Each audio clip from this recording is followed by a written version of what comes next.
Regarding north Bengal flat CS আপনাদের কাছে একটা প্রেস রিলিজ দেবে কিছুক্ষণ বাদে। আমি এটা জাস্ট বলছি যে দেখুন, পুজোর পরেই আবার আসাম থেকে এনআরসি নোটিশ আসতে শুরু করেছে। নদিয়ায় এই দুজন আমাদের নাগরিক বাংলার, তারা অলরেডি এনআরসি নোটিশ পেয়েছে।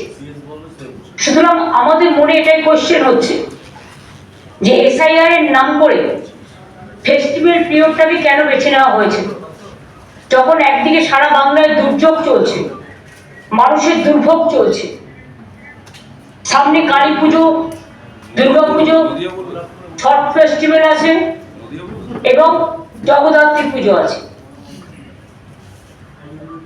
এবং চারিদিকে ডুবে আছে জলে। সেখানে ফিল্ড সার্ভের নাম করে 3টে অফিসে বসে 4জন অফিসার বিএলআরওদের ডেকে সম্পূর্ণভাবে থ্রেট করছেন আর বলছেন তাদের ইচ্ছে মতো কাগজ তৈরি করতে হবে। বিহারে করতে পেরেছিলেন তার কারণ ওখানে বিজেপি গভর্নমেন্ট আছে, রাহুল গান্ধীর গভর্নমেন্ট। বিহার পার্টি অফিস থেকে আর বিহারের এজেন্সি যা তৈরি করে দিয়েছিল সেটা করেছেন।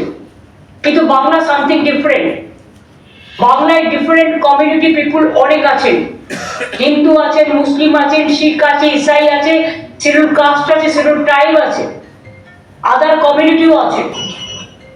রাজবংশীদের কাছে আগে এনআরসি নোটিশ পাঠানো হয়েছে, সংখ্যালঘুদের কাছে আছে পাঠানো হয়েছে, পরিযায়ী শ্রমিকদের কাছে পাঠানো হয়েছে।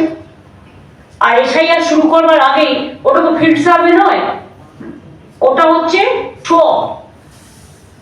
মানুষের কাছে যাওয়া নয়, কয়েকজন অফিসারকে ডেকে মিটিং করা, থ্রেট করা, স্টেট গভর্নমেন্টকে টোটাল বাদ দিয়ে। ইলেকশন করলে আন্ডার ইলেকশন কমিশন থাকে, ইলেকশন যখন অ্যানাউন্স হয়, কিন্তু এখন ইলেকশন অ্যানাউন্স হয়নি। এবার একটা কথা আছে না, বাসির চেয়ে কঞ্চি বড়। সেন্ট্রাল ইলেকশন কমিশনকে বেশি বসিয়ে রেখে এখানে যিনি সিইও স্টেটের থেকে যিনি গেছেন, যিনি যার বিরুদ্ধে অনেক কিছু অভিযোগ আছে, সেগুলো সময় হলে বলবো, এখন বলছি না। আশা করি তিনি বেড়ে খেলবেন না, মানে ওভার রিয়াক্ট করবেন না। তিনি বড্ড বেশি অফিসারদের থ্রেট করছেন, যিনি নিজে নানা অভিযোগে দুর্নীতিগ্রস্ত।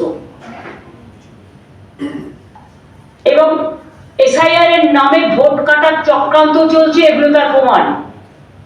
আসাম গভর্নমেন্ট কি করে বাংলার সিটিজেনদের এনআরসি নোটিশ পাঠাতে পারেন? আমার দ্বিতীয় কোয়েশ্চেন হচ্ছে যে এসআইআর এর কাজ শুরু হওয়ার আগে বিজেপির একজন কেন্দ্রীয় মন্ত্রী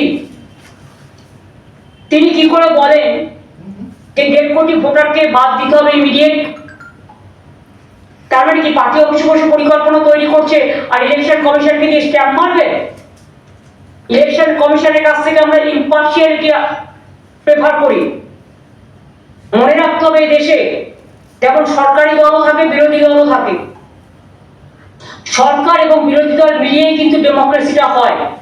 আর সবচেয়ে বড় ডেমোক্রেসির স্তম্ভ হচ্ছে সংবিধান এবং সাধারণ মানুষ।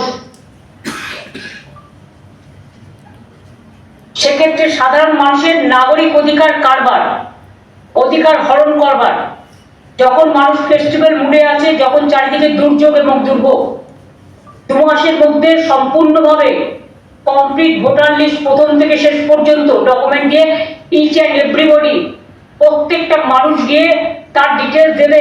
তারা তো নেই, অনেকে তো বেড়াতেও চলে গেছে, অনেকে তো জলে ডুবে গেছে, তাদের কাগজপত্র নষ্ট হয়ে গেছে, অনেকে তো পুজো পার্বণে ব্যস্ত আছে। বাংলার বৈচিত্র্যটা আলাদা, বিহারে ছট পুজোটাই বড় পুজো, কিন্তু আমাদের এখানে অনেক পুজো, সব পুজোই আমাদের এখানে উৎসব। বাংলার উৎসব একটু আলাদা। সুতরাং আমি মনে করি যে তাড়াহুড়ো করে যদি নাগরিকদের নাম কোনোভাবে বাদ দেওয়া হয় বিজেপির কথায়, কোন সম্প্রদায়কে যদি তার অধিকার হরণ করে নেওয়ার চেষ্টা করা হয়, সে রাজবংশী হোক, সে মতুয়া হোক, সে পাঞ্জাবি ভাই বোনেরা হোক, সে নেপালি ভাই বোনেরা হোক, সে গোর্খা ভাই বোনেরা হোক, সে বাংলার ভাই বোনেরা হোক, সে সংখ্যালঘু ভাই বোনেরা হোক, সে হিন্দু ভাই বোনেরা হোক। আসামেও আপনারা দেখেছেন এনআরসির নাম করে কত লক্ষ হিন্দু ভোটারের নাম বাদ দেওয়া হয়েছিল, রাজবংশীর নাম বাদ দেওয়া হয়েছিল, নেপালের নাম বাদ দেওয়া হয়েছিল। তাহলে আসাম গভর্নমেন্ট এনআরসি যখন নোটিশ পাঠাচ্ছে, তার মানে এটা এসআইআর না এটা এনআরসি?